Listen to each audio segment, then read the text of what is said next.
Ciro Conte, entrevista. Bom dia, Mato Grosso. Agora aqui em Cuiabá, na capital de todos os mato-grossenses, são 7 horas. Através das emissoras do Grupo Conte espalhada pelo estado, forma-se nesse momento a maior rede de comunicação, integrando mais de 2/3 das cidades de Mato Grosso. São várias emissoras unidas a serviço da boa informação.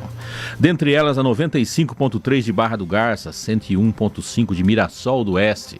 Está entrando no ar seu programa Giro Conte. Eu sou João Edson, na companhia de Joair Oliveira na técnica, Luiz Furlaneto nas câmeras, produção e direção jornalística de Juliana Mundel. Reportagem, comentários e análise, Patrício Xavier, Laurindo Neto, Vivaldo Lopes falando de economia aqui na bancada. Laurindo Neto, bom dia. Bom dia, professor João Edson, bom dia, bancada da Conte, amigo ouvinte da rádio.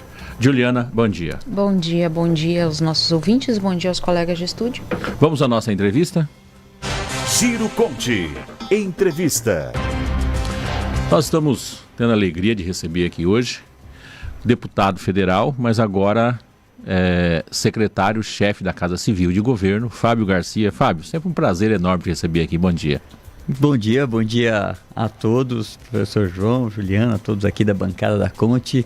É um prazer enorme voltar aqui agora nessa nova condição, mas é um prazer também falar com todos os mato-grossenses através da Rádio Conte. Muito bom dia a todos. Fábio, você que fez aniversário por esses dias, né? O meu é dia 29 de junho. Eu lembro que é perto do meu, o meu é dia, eu sou São dia de João. São Pedro. Eu sou São João, você... Eu era para ser Pedro, mas tinha muito Pedro nascendo no mesmo dia, e minha mãe decidiu Fábio. Eu lembro que era mais ou menos próximo ali. Meio atrasado, parabéns, felicidades aí, tudo de bom para você. Muito obrigado. Vamos falar dessa nova empreitada, Vamos lá. Casa Civil. O Fábio que já teve essa experiência com o Mauro, né? Na prefeitura foram por 2 anos, né? 1 ano e 4 meses, Isso. Na verdade, porque depois eu saí para ser candidato a deputado federal, né? E esse retorno aí à Casa Civil, esse trabalho com o Mauro, na realidade não é um retorno, é uma continuidade, porque você, enquanto deputado, esteve ali muito próximo do governador, né? Quais as expectativas? Quais as tarefas? Eu conheço um pouco o Mauro, né? Qual foi a listinha de tarefa que ele te deu aí por esses meses na Casa Civil? A lista de tarefa do Mauro é uma mensagem muito clara para todos nós que estamos participando do governo, que é eficiência máxima na administração pública, que é você poder entregar mais resultado para as pessoas, para a sociedade, utilizando o menor volume possível de dinheiro público, de recurso público, dessa forma aplicando corretamente cada centavo do dinheiro público com muita eficiência. Essa é a mensagem para dentro do governo.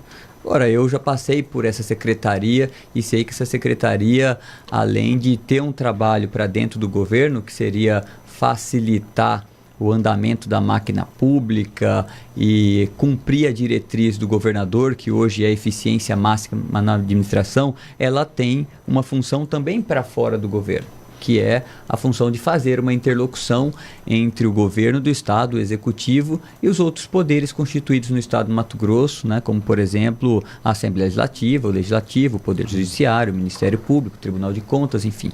Portanto, nesse diálogo, né, para fora do governo do estado, na verdade a gente dá continuidade ao grande trabalho que o agora senador Mauro Carvalho fez na Casa Civil até o momento, né, de continuar garantindo essa harmonia que existe hoje em Mato Grosso, dessa relação entre os poderes e essa relação respeitosa que existe, também respeitando a independência necessária que precisa existir entre esses poderes, mas tentando fazer com que todos possam trabalhar com um objetivo comum, qual seja a gente poder desempenhar um papel fundamental em prol do Mato Grosso, para o desenvolvimento do estado e para todos os mato-grossenses. Portanto, esse é o desafio, esse é o trabalho e a função da Casa Civil. Fábio, não tem como a gente não repercutir, porque você está aí há 2 dias na Casa Civil. Aliás, a posse foi ontem, né? Foi ontem. Menos de 24 horas saiu no Diário Oficial na sexta-feira, né? Isso. E a posse foi ontem. A posse foi ontem. Aliás, parabéns pela posse. Eu acho que o secretário mais concorrido, a posse mais concorrida foi a sua até agora, né? Bateu o recorde. Porque eu lembro dos demais. Porque assim, quando você toma posse junto com o governador, você passa despercebido, ninguém quer saber, né? E depois as outras trocas foi mais tranquila. Ontem, senadores, tá? Presidente da Assembleia, tá? Então assim, pelo menos eu não estive presente, mas a repercussão que eu vi foi a mais concorrida até agora durante o o governo Mauro. Mas não tem como a gente conversar com você e não falar dos últimos dias lá como deputado federal, né? O último mês do debate sobre a questão da reforma tributária, né? Você teve presente, não sei se foi o deputado mais presente, mas pelo menos o que mais repercutiu entre os deputados de Mato Grosso, né? Nessa questão da reforma. Queria que você falasse um pouco dessa luta. O que vocês conseguiram modificar? Qual foi a alteração? Qual foi a participação do governo? O governo Mauro Mendes esteve muito ativo, né? Saindo inclusive de Mato Grosso, indo para lá para esse debate. Se fizesse um relato. E hoje a gente está falando aí com 2/3 da população de Mato Grosso, né? Para falar sobre isso. Conta pra gente o que a gente não viu. Então vamos lá. Os bastidores são mais quentes muitas vezes do que aparece. João, né?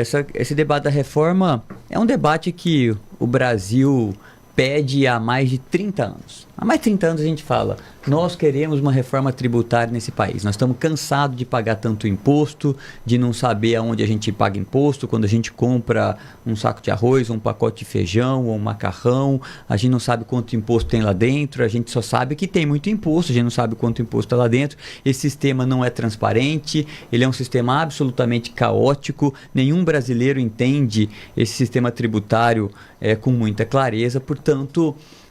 a gente pede há mais de 30 anos uma reforma tributária. E a reforma tributária, ela vinha num conceito de simplificação tributária, né? E é um conceito que agradava a todo o Brasil. Então todo mundo falava, não, eu acho que a gente precisa fazer a reforma tributária. A questão é que quando veio o primeiro projeto da reforma tributária, e ele foi colocado pelo relator, deputado Aguinaldo, a público, todos nós ficamos muito preocupados, porque de fato o projeto era bastante ruim e prejudicial ao estado de Mato Grosso. Aí você pode tomar duas posições: cruzar os braços, né, e ficar, né, falando que não vai votar, ou sabendo que passa do mesmo jeito, sabendo que vai passar, ou arregaça as mangas e vai trabalhar para melhorar o projeto. Ele era ruim como? Como ele prejudicava o Mato Grosso? Ele era ruim porque ele não entendia as perdas que Mato Grosso, por exemplo, um estado produtor, poderia sofrer, né? Ele também instituía uma tributação na cesta básica e devolvia para uma parte da população através do que eles chamavam de cashback, que é o cara, quando ia lá, comprava um pacote de arroz, e se aquele produto era um produto da cesta básica, ele recebia na hora um crédito, seja em dinheiro, num cartão. Era um negócio muito confuso e todo mundo ficou muito assustado com isso. Esse texto precisa ser melhorado. Então o que a gente fez? Nós arregaçamos a manga e fomos para Brasília, junto com o governador Mauro Mendes, né, junto com o secretário Rogério Galo, né, o secretário-chefe da Casa Civil na época, o Mauro Carvalho, esteve conosco. E nós começamos, portanto, a fazer as devidas negociações em Brasília, né, com o relator Aguinaldo, com o presidente da Câmara, Arthur Lira, mas nos juntamos também a outros governadores que foram para Brasília, né? Por exemplo, o governador Tarcísio estava em Brasília na semana da votação, trabalhando para melhorar o texto da reforma tributária. O governador Zema de Minas Gerais estava em Brasília. O governador Riedel do Mato Grosso do Sul estava em Brasília. O governador Eduardo Leite do Rio Grande do Sul estava em Brasília. O governador Ratinho estava em Brasília. Todos esses governadores da direita, Ronaldo Caiado, que estavam em Brasília trabalhando para quê? Para melhorar o texto da reforma tributária. Portanto, ao longo da última semana, muitas mudanças aconteceram nesse texto. E muitas melhorias vieram nesse texto, né? E, então, esse texto foi para o plenário. E as pessoas falam, mas essa é a reforma do Lula. É um engano gigantesco falar que essa é uma reforma do Lula. Essa reforma começou a ser tramitada no Brasil no governo Bolsonaro. Ela foi votada no governo Lula, mas tem uma coisa que pouca gente sabe. Essa reforma não surte efeito durante o governo Lula. Porque ela começa a fazer algum efeito em 2026 de 0,1%. E ela tem uma transição de 2026 até 2032. Somente em 2032 ela vai estar 100% implantada no Brasil. Portanto, eu nem sei quem vai ser o governo do Brasil em 2032. Mas essa é uma prova cabal que essa não é uma reforma nem do Bolsonaro, nem do Lula, é uma reforma do Brasil. Exato. Né? E quando você olha hoje o texto que foi votado, ele é muito melhor do que esse sistema caótico que a gente tem hoje. Primeiro, ele simplifica, não há dúvida que ele simplifica. Ele pega 5 impostos, PIS, COFINS, IPI, ICMS, ISS e transforma em 2. Sim. Em 2 impostos. E você vai enxergar quanto de imposto tem em cada produto que você comprar. E Então, acaba aquele negócio de sobreimposto, né? Paga aqui, tem que pagar de novo lá, pagar de novo na frente. não tem o que a gente chama na técnica de cumulatividade. Isso acaba, né? Tudo que você comprar está o imposto destacado e vira crédito para você. Esse é o conceito. Portanto, ela simplifica. E quais são os avanços? Primeiro, alimento mais barato para todos os brasileiros. Porque nós vamos instituir uma cesta básica nacional. Produtos de fato de cesta básica, né? E essa cesta básica nacional isenta de imposto. 0 de imposto nos produtos da cesta básica nacional. E por que é necessário fazer uma cesta básica nacional? Vocês acreditam que em alguns estados, salmão, chantilly fazem parte da cesta básica e são incentivados? Né? E quando algo é incentivado, quando alguém deixa de pagar imposto no salmão ou no chantilly, alguém está pagando mais imposto no arroz. Isso não é justo com as pessoas que têm menos condição financeira. Portanto, vai ter uma cesta básica nacional, ela vai ser isenta de imposto e tem isenção de imposto também para hortifruti, frutas e verduras. Ponto.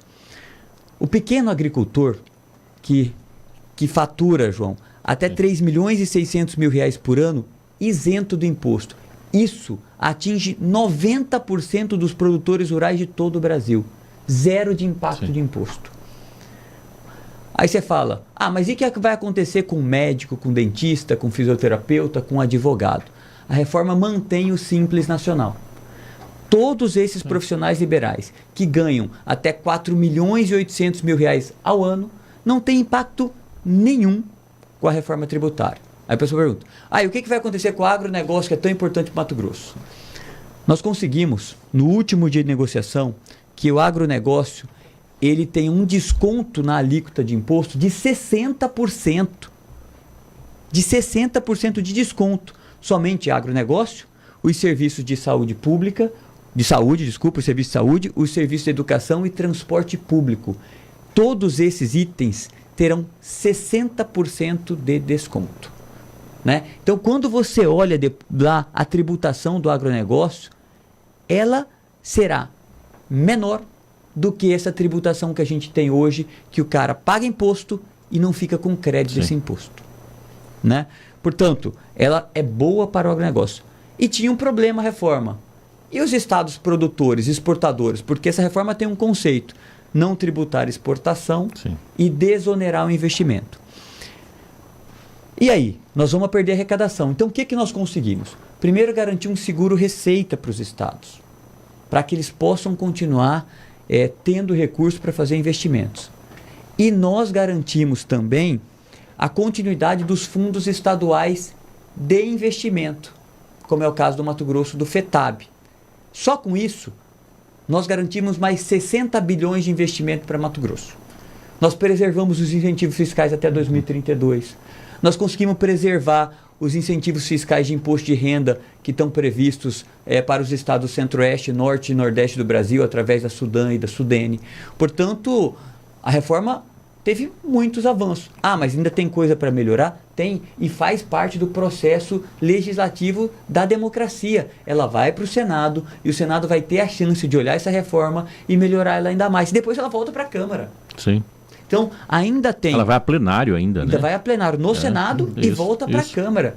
E como é emenda constitucional, são 2 votações. Sim. Né? Então, ela ainda vai sofrer muitas melhorias, com certeza. Agora, o que não era justo com o Brasil era a gente matar esse sonho de todos os brasileiros de ter uma reforma tributária logo no nascedor. Portanto, a nossa função é trabalhar. Lembrando historicamente, foi que ela começou no governo Jair Bolsonaro. Na realidade, o debate dela... Isso em 2017, né? Começou com Michel Temer, quando aconteceu aquele episódio do Joélio Batista lá, que foi abortado ali, ou Não, mas ali congelado. era a reforma da Previdência. Não, da Previdência já estava acontecendo. Exato. Já estava acontecendo. Quando começou a discussão, no terceiro dia da discussão de uma possível projeto de reforma tributária, a Globo publicou aquela matéria do tem que continuar, né? E aquilo ali matou a reforma. Matou tudo ali. Então, na realidade, ela tem a origem a partir dali durante o governo Bolsonaro não teve força suficiente para fazer ela realizar, né? Ela terminou acontecendo agora. É uma questão que eu falei aqui no microfone e volto a falar. Eu não entendo alguém que foi eleito para representar um Estado, uma parte do Estado. Você vai ter uma reforma que você não precisava ser político para dar uma olhada assim, falar, o governo, início de governo vai passar, né? E eu silenciar. Silenciar era continuar. Com o emaranhado de impostos que nós tínhamos, que é uma loucura, né? Continuar com aviões, barcos sem pagar imposto. Incentivados, né? E Incentivados. energia elétrica super tributada. Exatamente. Né, que é um bem essencial. O que a reforma fez com a energia elétrica? Considerou a energia elétrica finalmente como um bem essencial do brasileiro, sujeito a uma tributação menor. E é exatamente isso que a gente espera de um parlamentar, né, deputado? Por mais que você discorde da proposta, é sua obrigação como parlamentar Eu contribuir. aceito o voto contrário. Se o cara tivesse proposto pelo menos uma emenda. Contribuir com a discussão, né? E é justamente isso que a gente espera. Eu sou esse contrário, mas avanço não nessa fiz proposta. nada. A gente sabe que essa proposta ela é muito importante para o Brasil avançar. O senhor que é muito ligado à área empresarial, à área de indústria, pode falar com isso com mais propriedade, né, sobre esse assunto. Não adianta apenas você não votar a proposta, mas é necessário você dar uma contribuição. Se essa proposta não foi, se a sua proposta não foi acatada, Exatamente. O sim ou não existe para ser usado, né? O que não existe para ser usado é o silêncio e só jogar pedra, só jogar pedra. Isso. Não, fui lá para representar, tem que cumprir a prerrogativa. E no final, assim, ela é tão, como eu disse, assim, ela é tão, uma reforma tão importante para o país, que inclusive, né, como eu disse, os governadores de direita e os possíveis adversários do presidente Lula ou do PT na próxima eleição, terminaram apoiando a reforma. Sim. O Zema, que é um possível adversário, deu uma declaração dizendo que apoiava uma reforma porque era o início para uma simplificação do país. O Tarcísio também, que pode ser um adversário, também terminou apoiando a reforma, e tantos outros governadores. Eduardo Leite apoiando a reforma, porque eles sabem, na verdade, que na verdade, o presidente Lula não recebe R$1 dessa reforma tributária. É o país que ganha no longo prazo. E tem outra questão, Fábio. Se recebesse, fosse bom para o Brasil, não tem problema. A gente tem que estar focado no Brasil, não em pessoas. Tá? Para mim está muito claro a falsidade da questão do patriotismo, de muita gente que diz que é e não é. O exemplo foi claro, né? E do egocentrismo. Eu quero eu poder. O país que se lasque. Me parece que essa discussão da reforma deixou muito claro isso. Espero que a população tenha lucidez. Não é questão de escolher de direita, de esquerda, de centro. É escolher gente que, dentro daquilo que você defende, tem interesse pelo seu estado, pelo seu país, pelo seu município. E não escolher os fanfarrões de celulares que tem por aí, que esse negócio já está enchendo o saco. A gente está falando, por exemplo, de uma camisa que você vai comprar. Até ela chegar no produto final, que é quem vai consumir, quantos impostos pagam ali, deputado? Pois é. Né? 5, 6 vezes tributados. Vamos ao nosso parceiro lá de Mirassol do Oeste. Tadeu Benites tem uma pergunta. Bom dia, Tadeu. Muito bom dia, seu João Edson, bom dia, Mato Grosso, e bom dia, Fábio Garcia. Senhor Fábio, o governador Mauro Mendes criticou veementemente a proposta de reforma tributária que foi aprovada. O senhor, como deputado federal, votou a favor. Ter visões diferentes em relação a uma matéria tão polêmica e importante não dificulta o trabalho na Casa Civil? De Mirassol do Oeste, Tadeu Benites. Oi, Tadeu. Não, aqui primeiro só fazer aqui um reparo na tua pergunta. O governador Mauro Mendes, ele não criticou a proposta que foi votada, o projeto que foi votado. Ele criticou, assim como eu fiz, o primeiro projeto. Mas como eu disse, depois do primeiro projeto, nós trabalhamos muito, mudamos muito, melhoramos muito. Não somente eu e o Mauro, não. Foram todos os governadores do Brasil que foram para Brasília trabalhar para melhorar a reforma. E depois a gente votou uma reforma totalmente alterada, melhorada e apoiada pelo Mauro e por tantos outros governadores que eu já citei aqui. Portanto, existe, na verdade, uma compreensão dos governadores do Brasil que essa reforma é importante para o país. Você vai me lembrar de um episódio antigo na Assembleia Legislativa, eu vou contar o milagre, não vou contar o santo, de um deputado que parou a votação às 10 da manhã e passou o dia todo debatendo para colocar uma alteração. Quando a alteração passou, ele votou contra.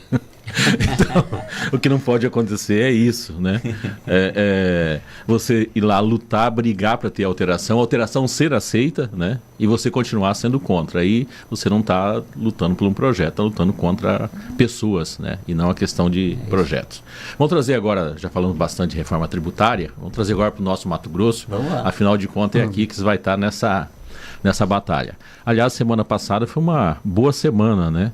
A questão do Parque de Chapada foi declarado inválido a licitação que tinha sido feita do parque, né? Volta a estaca zero. Inclusive hoje, no primeiro momento, nós repercutimos aqui essa notícia, né? Qual a expectativa agora do governo? Eu vi que o governo tem, a princípio, 3 ideias possíveis de acontecer, né? Uma nova licitação, né? Ou fazer uma indicação direta do governo, né? O governo federal assumir o Delegação parque. de competência. O O termo o que governo governador usou ontem. Mas entre os 3, o governo federal pode assumir o parque, fazer uma licitação, Sim. ele tocar o parque, né? Ele pode fazer uma nova licitação e ele pode fazer uma transferência de competência para Mato Grosso. Qual que é a expectativa do governo? João, nós trabalhamos muito junto ao governador Mauro Mendes, que liderou esse processo, para que a gente alcançasse esse objetivo que é, na verdade, a defesa do mais legítimo interesse público, né?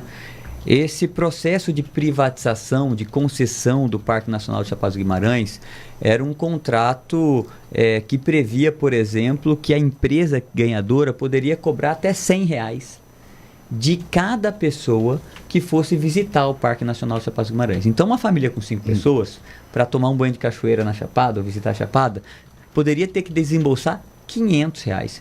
Nós conhecemos o público que sai de Cuiabá, de Várzea Grande, da Baixada Cuiabana, de todo o Mato Grosso para ir visitar a Chapada dos Guimarães. Fora combustível, água e comida, né? Poucas pessoas, na verdade, teriam condição de passar um dia na Chapada dos Guimarães, que é um destino muito, muito importante para todos nós aqui, cuiabanos, vardagrandenses. Sempre aqui, muito né? usado, né? Portanto, era um verdadeiro absurdo o preço que ela poderia cobrar e, em contrapartida, essa empresa faria um investimento irrisório no Parque Nacional Chapada dos Guimarães de R$18 milhões, que não chegava a atingir nem 20% dos pontos turísticos da Chapada dos Guimarães. Portanto, quando terminou essa licitação e essa empresa foi declarada ganhadora, né, o governo do estado se posicionou contra esse processo de concessão de privatização e fez uma proposta que o governo do estado poderia assumir o parque com uma delegação de competência, se comprometer em fazer investimentos de até R$200 milhões, né, e ter uma cobrança praticamente gratuita de entrada no nosso Parque Nacional Chapada dos Guimarães. E quando você olha as duas alternativas, claro que a do governo do estado atende muito mais ao interesse público. Portanto, a gente fica feliz que o Tribunal de Contas da União teve essa compreensão, identificou que este processo licitatório era eivado de irregularidades e dá, então, portanto, a nós a possibilidade da que a gente possa resgatar, vamos dizer assim, o Parque Nacional Chapada dos Guimarães, fazer os investimentos necessários e poder fazer com que Chapada possa se consolidar como um dos principais destinos turísticos do nosso estado e do nosso país.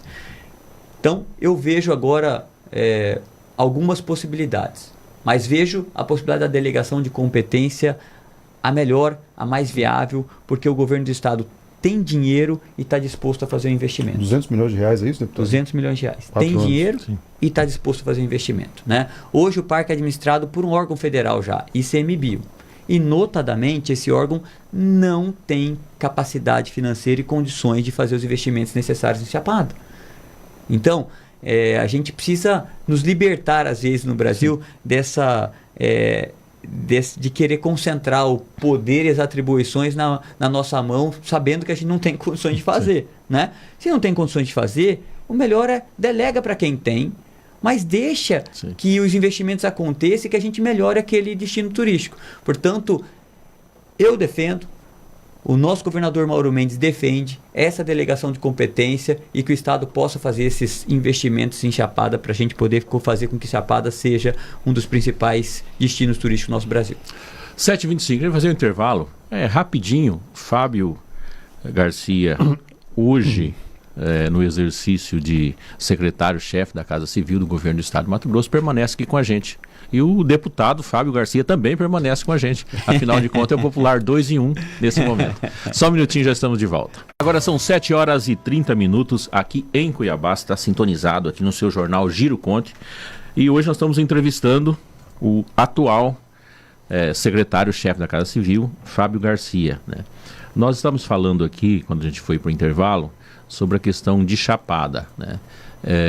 E até a gente esticou a conversa um pouco aqui no intervalo, né? Mas acho que o público merece participar de algumas questões que nós falamos, como por exemplo, eu perguntei como que está a relação do governo estadual e o governo federal em termos de possibilidades de uma boa negociação. O Fábio estava falando que a negociação da 163 foi relativamente tranquila, né? E há uma possibilidade sim de uma boa conversa, né? Sim.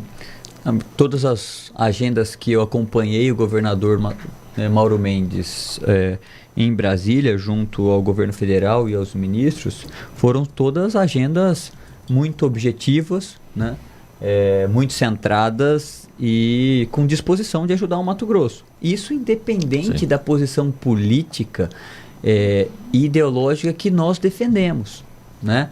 E assim, eu estava falando aqui ao professor João Edson, eu tenho diferenças de pensamento do país muito divergentes do governo do PT, né? E já me posicionei contrariamente a muitos projetos importantes para o governo. Por exemplo, o projeto de aumento do número de ministérios, eu fui absolutamente contrário, teve meu voto contrário, discursei contrário, trabalhei contrário, perdi. Mas eu fiz aquilo que eu acreditava, né? Assim como esse e tantos outros projetos que tramitaram de interesse do governo que acreditavam que era um retrocesso ao país, votei contra, né? Mas, independente disso, eu sou representante de Mato Grosso. E, portanto, assim como governador. E nós precisamos correr atrás dos investimentos para Mato Grosso, de viabilizar as questões para Mato Grosso. Então, viabilizar a BR-163, a duplicação da 163, a autorização para que a gente pudesse concluir esse processo de passar essa concessão da BR-163, de uma empresa privada que não executava seu contrato, que não fazia os investimentos, que deixava a 163 naquele estado que se encontrava, né? Onde a gente perdia centenas de vidas, e a principal rodovia do nosso estado de Mato Grosso, ela sem investimento nenhum. Concluir isso para que o governo pudesse fazer os investimentos e dar início, como já deu, as obras de duplicação da 163 e recuperação do 163 em diversos trechos, é importantíssimo Mato Grosso.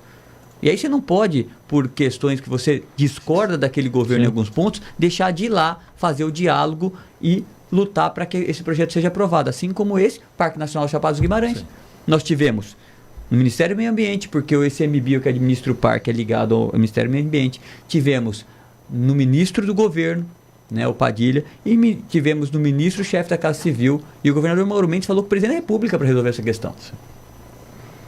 E fomos ao Tribunal de Contas da União também, né? Portanto, você precisa, apesar das suas divergências, trabalhar em prol do Estado. E é isso que o governo tem feito. Deputado, o senhor, na função agora de secretário da Casa Civil, o governador destacou ontem 2 critérios que ele disse que foram essenciais para a escolha do seu nome. O critério técnico, que vê no senhor capacidade para dialogar com os poderes, e critérios políticos também, porque é uma pasta que une esses 2 critérios, técnico e político. Na sua gestão na Casa Civil, o senhor vai ter que dialogar com alguns poderes, judiciário, enfim, legislativo, e vai fazer essa ponte também com a sociedade, com prefeitos. Vamos falar aí, por exemplo, da LOA. Será sob a sua gestão, que ela provavelmente será encaminhada à votação na Assembleia Legislativa. Os deputados aprovaram em primeira votação a Lei de Diretrizes Orçamentárias. A gente tem algumas questões na Lei de Diretrizes Orçamentárias espinhosas, como, por exemplo, a regeada de servidor público. Esse é um assunto sempre espinhoso. O governo está pretendendo dar 5,86% de recomposição para os servidores. Mas o senhor vai ter que abrir esse diálogo, né? Vai ter que discutir a Lei de Diretrizes Orçamentárias e logo em seguida a LOA. O que é a prioridade do governo nessas peças? O que é que o governo pretende inserir como prioridade? Existem muitas obras que serão tocadas nesse sentido, os recursos. Como que o governo já... Eu sei que o senhor ainda não teve tempo de discutir tudo isso com o governador, mas faz parte do governo, né? Como deputado federal, conhece as contas do Estado. Quais são as prioridades do governo já nessas peças? Claro. Veja, primeiro dizer que o diálogo, né, é o combustível da boa política. E, portanto, nós vamos exercer o diálogo com todos, né? Com o legislativo e também com a sociedade em geral, porque quando você faz uma peça orçamentária, como é a lei orçamentária anual, ela é que vai garantir os recursos para que os serviços públicos, os investimentos públicos sejam efetivados no ano seguinte, né? E isso afeta a vida de todo mundo. Portanto, na discussão de uma lei orçamentária, você precisa abrir essa discussão para a sociedade, né? Para as entidades representativas das sociedades e também com a Assembleia Legislativa. Óbvio que a primeira prioridade é que a gente garanta, né, na lei orçamentária os recursos suficientes para a boa prestação dos serviços públicos pelo Estado e para a continuidade e concretização dos investimentos que já estão em andamento. Não há nada pior para a administração pública que a paralisação de uma obra em andamento por falta de recursos, né? E que a gente discuta os novos investimentos, né, já que o Estado tem condição de fazê-los. E óbvio que a gente precisa discutir, nós vamos discutir a boa remuneração do servidor público. Eu sou daqueles que acredito que os colaboradores, sejam servidores públicos ou colaborador da iniciativa privada, precisam ser bem remunerados, né? E precisam dar resultado, né? Portanto, não tem nenhum problema a gente poder discutir essa questão. Faz parte da administração pública, da administração privada, né? E a gente vai ter sempre um olhar, como o governador pede, para eficiência, que é tentar controlar o gasto público e diminuir o gasto público desnecessário, né? E isso a gente precisa olhar dentro da peça orçamentária, como é que a gente diminui o gasto público desnecessário para sobrar mais dinheiro para que se façam os investimentos e se preste serviço público de qualidade. E isso tudo vai ser pauta de discussão na lei orçamentária anual. Queria falar um pouquinho agora da 163. O governo assumiu 163 e parece que foi autorizada agora a revisão tarifária do pedágio, né? O pessoal já fica meio arrepiado assim, escuta, a revisão vai ser para subir, como é que vai ser esse negócio? Você já tem mais ou menos noção disso? João, esse processo de revisão tarifária é importante entender. Quem leva a cabo, quem calcula, sim, quem define é a Agência Nacional de Transportes Terrestres, isso, a ANTT. Essa é uma rodovia concessionada e regulada pela ANTT. Portanto, o governo não interfere nisso aí. Zero. O que acontecia na época que estava a antiga Rotoeste é que, como a Rotoeste não cumpria o contrato, o que existia era uma briga gigantesca. Sim. A Rotoeste não cumpriu o contrato, a Agência Nacional de Transporte Terrestre penalizava, jogava penalidade em cima da Rotoeste, e a Rotoeste judicializava e emitia ação contra o governo federal. E não fazia investimento, ficava tudo como estava. Agora que isso foi limpo, vamos dizer assim, né? Tirou toda essa briga da mesa. Portanto, a Rotoeste abriu mão dos seus processos judiciais, a ANTT abriu mão das suas penalidades para enfrentar uma nova realidade de investimento na 163. Agora a ANTT ela vai fazer cumprir a concessão. Portanto, ônus e bônus. Se o governo descumprir, será penalizado. Sim. Mas o contrato vai ser cumprido em todos os âmbitos. E a ANTT, dentro das suas obrigações, precisa olhar sobre o equilíbrio, né, da tarifa e sobre o que previa no contrato para revisão, reajuste de tarifa, e vai ser olhado. Eu não sei qual o resultado dessa conta, porque isso é muita coisa que entra numa conta dessa, né? Tráfego, quais são as previsões de reajuste tarifário para cima, para baixo, inflação, custo, e é uma conta mais complexa que eu não conheço com profundidade. Mas seja qual for o resultado, esse resultado ele é totalmente definido pela Agência Nacional de Transporte Terrestre. O governo do Estado não faz Sim. nada, não tem nenhuma interferência, nenhuma ingerência sobre esse processo tarifário. Ainda nessa questão de logística, além da BR-163, o governo tem também a 174, tem também a ferrovia, a primeira ferrovia estadual de Mato Grosso sendo tocada por obras de governo, né? E também a Ferrogrão, né, deputado? Isso. Os investimentos em logística. É a primeira concessão de ferrovia feita por um governo do Estado na história do país, né? E só porque o governo tomou a iniciativa que a gente conseguiu finalmente tirar os trilhos lá de Rondonópolis, que estavam parados Sim. há tanto tempo lá, e trazer esses trilhos que eram tão sonhados para a nossa Baixada Cuiabana, que chegarão em Cuiabá, e é uma oportunidade de industrialização da nossa cidade, de Cuiabá, Várzea Grande, e levar esses trilhos também ali para aquela região produtora do Médio Norte, né? Passando ali por Campo Verde, por Primavera, Campo Verde, Nova Brasilândia, Planalto da Serra, Nova Mutum, chegando em Lucas do Rio Verde, né? O governo também assumiu a responsabilidade de pavimentar a antiga BR-174, que virou MT-174, né? E o governo trabalhou também estive junto com o governador Mauro Mendes, visitando ministros do STF, para permitir que dê continuidade no processo de licenciamento da Ferrogrão, que é uma ferrovia importantíssima para escoar essa gigantesca produção agrícola do estado do Mato Grosso de uma forma eficiente e ambientalmente responsável, e muito melhor ambientalmente do que rodovia. Você deixa de queimar combustível fóssil, deixa de ter milhares de caminhões transitando nessa rodovia, indo em direção ao porto de Miritituba, e passa a ter uma ferrovia que será construída na margem, na faixa de servidão da BR-163. Essa ferrovia não tem impacto ambiental quase algum, João. Aliás, teve uma matéria horrível do UOL esses dias aí, de uma desconhecimento total, né? Conjunto de bobagem. Desinformação absoluta sobre a ferrovia, porque ela será construída à margem da BR-163, praticamente sem impacto ambiental. Ela tira da rodovia, como eu disse, um transporte que é ineficiente, que polui, porque queima combustível fóssil, queima diesel, e você alivia a rodovia, você salva vidas, você preserva o meio ambiente. E sabe quanto que ela interfere no parque? Nenhuma reserva indígena, tá? Mas no parque nacional lá, 0,08% do território do parque. É do Parque Jamanchim, lá no Pará, né? O que representa isso? Agora, imagina você parar uma ferrovia, né, tão necessária, porque ela interfere em 0,08% do parque. Então, quanto vale a vida de um brasileiro preservado? Mas quando eu li a matéria, o tom do texto a gente conhece, para mim estava muito claro assim, como que vão ousar fazer alguma coisa no Brasil sem ter que passar pelo estado de São Paulo, pelo Rio, pelo Espírito Santo, pela Bahia. Tem que vir para o nosso litoral. Se não vir aqui, não tem jeito. É que a matéria deu soluções passando pelo Sudeste. Toda solução tinha que chegar lá. Ficou muito clara a tendência, né?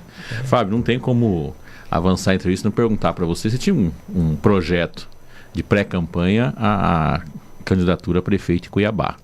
A questão da Casa Civil agora, qual que é o grau de interferência? Ajuda, atrapalha, separa? Como que fica esse negócio? João, para mim não muda nada, porque eu sempre disse, eleição em 2024, né? Eu sou um crítico de um país que tem eleição a cada 2 anos e que vive falando de eleição o tempo inteiro.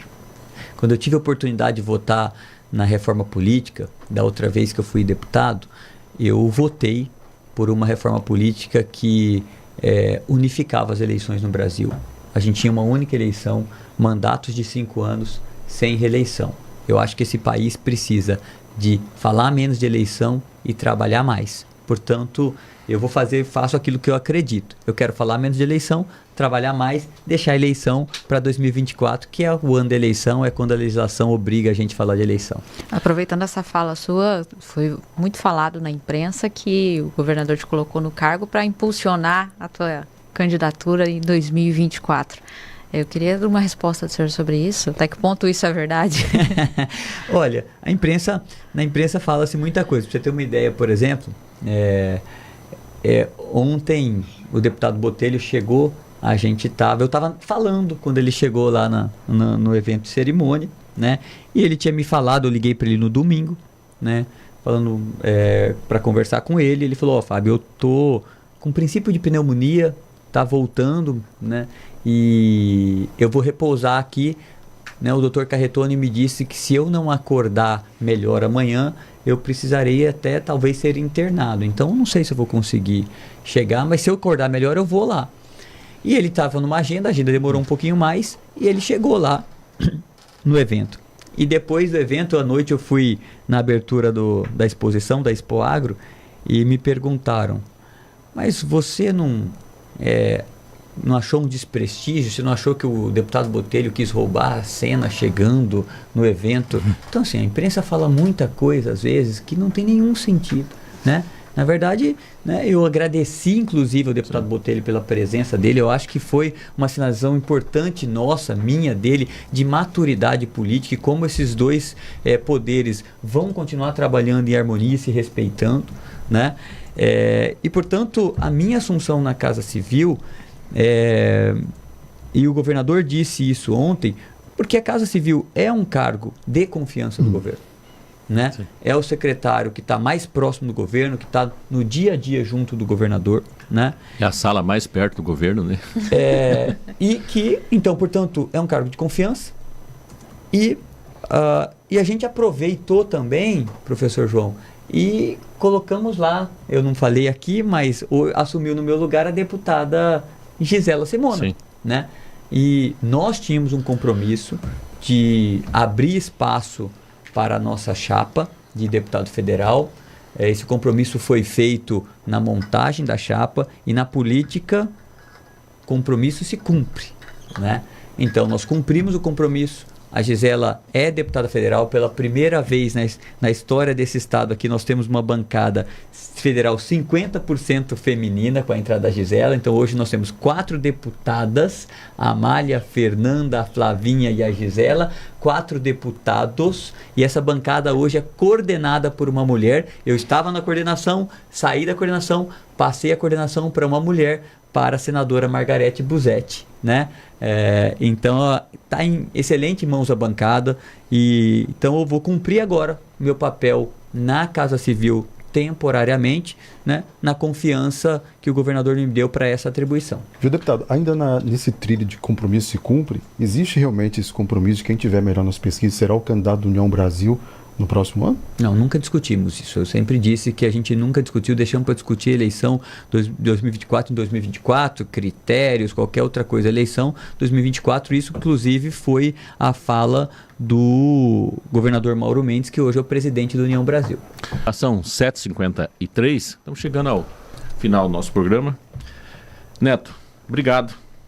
Até amanhã. Forte abraço, até amanhã. Só mandar um abraço especial para os colegas que estão ouvindo a rádio aqui. Mandar um abraço para o senhor Luciano Campbell, Paulo de Tarso, Kleber Dias e Bruno Pini, lá da Rádio Assembleia, que estão sintonizados aqui. Obrigadão, prestígio. O pessoal da Rádio Assembleia aqui sintonizado com a gente. É Juliana. Jornal dos Jornalistas, né? Exato. Jornal dos Jornalistas. Juliana, obrigado. Até amanhã. Fábio, sempre um prazer te receber aqui, sempre uma honra. Nosso microfone sempre vai estar à sua disposição. Obrigada por essa primeira entrevista. Pois é, a primeira entrevista aqui com a gente. A primeira entrevista após a posse, verdade. Não sei se ficou alguma coisa que a gente não perguntou, tem um minutinho aí, fica à vontade. Na verdade, eu queria agradecer Juliana, Neto, João, a todos da Conte, a todos que nos escutaram, tiveram a paciência de nos escutar hoje, agradecer pela oportunidade de estar aqui prestando esclarecimentos a todo o Mato Grosso sobre essas questões tão importantes e me colocar à disposição, né, de todos os mato-grossenses, agora nessa nova função, para que a gente possa trabalhar junto e continuar construindo esse grande estado. Eu falo grande não é de extensão territorial, não. É grande de força. De grandeza, né? De grandeza mesmo. O Mato Grosso hoje é um estado que eu acho que orgulha todos nós, né? Pela sua capacidade de produção, pelo tudo que tem acontecido, investimentos, soluções que estão dando exemplo ao Brasil. Portanto, é muito bom, na verdade, você ver o estado de Mato Grosso sendo o bom protagonista desse país. Então, para mim é uma honra poder estar contribuindo com esse momento do Mato Grosso. Então, me colocar à disposição de todos para que a gente possa continuar trabalhando junto para construir um estado cada dia mais forte. Muito obrigado. E a gente aqui, Fábio, a gente deseja para quem está no poder, sabe, nas funções sociais, né, funções políticas, funções administrativas, que sempre tenha muita competência e muita sorte. A gente não torce contra pessoas, a gente torce pelo Estado. É isso aí, tamo junto. Então, todo sucesso para você lá, toda a grandeza e competência que a gente sabe que você tem, te conheço há algum tempo, né, que seja aplicada a favor do nosso Estado. Obrigado, foi um prazer e estamos à disposição. Muito obrigado, bom dia a todos. Ficaremos por aqui. Abra seu coração para a vida e esteja pronto para receber tudo de melhor que ela tem para lhe oferecer. Que seu dia seja leve e repleto de sorrisos. Na graça de Deus, voltaremos amanhã, nesse mesmo horário, esse mesmo prefixo, com o programa Giro Conte. Boa terça-feira, bom dia a todos. Giro Conte.